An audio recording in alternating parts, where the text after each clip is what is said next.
আজকে মোমো বানাবো, তার জন্য ফুলকপি পাতাকপি কেটে নিয়েছি আর এদিকে আমি ময়দা মেখে রেখে দিয়েছি।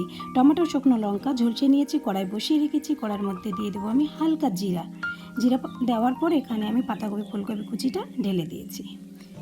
আমাদের নতুন চ্যানেলে সবাই একটু পাশে থাকবেন, সাপোর্ট করবেন, আমাদের চ্যানেলটা একটু সাবস্ক্রাইব করে দিবেন। আমি এগুলোর মধ্যে লবণ দিয়ে নিচ্ছি, গরম মশলা পাউডার মিলিয়ে নিচ্ছি। এটা খুব সুন্দর করে আমি ভেজে নেব। তার মধ্যে দিয়ে দিলাম ধনেপাতা। ধনেপাতা দেওয়ার পর যেটা আমি টমেটোটা ঝলসে রেখেছিলাম এটা পিষে নিয়েছি, এর মধ্যে একটু চিনি অ্যাড করে দেবো। কিন্তু লবণ কম হওয়াতে হালকা একটু লবণ আরও অ্যাড করে নিচ্ছি এর মধ্যে।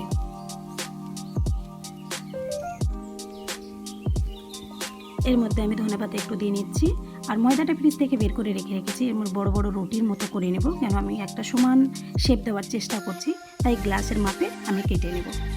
গ্লাসের মাপে সমস্তটা আমি কেটে নিয়েছি। এর মধ্যে পুরটা ভরার পর আমি মোমোর একটা সাইজ দেওয়ার চেষ্টা করেছি যতটা পেরেছি। অন্যদিকে আমি জল আগে থেকে স্টিমে রেখেছিলাম, তো জলে ভাপ উঠছে দেখে আমি স্টিমে বসিয়ে দিয়েছি। মোমোগুলো 10 মিনিটের জন্য ঢেকে দিয়েছিলাম। এবার আমাদের মোমোটা হয়ে গেছে, আমি সমস্ত মোমো তুলে নেব। পুরো প্রসেসটা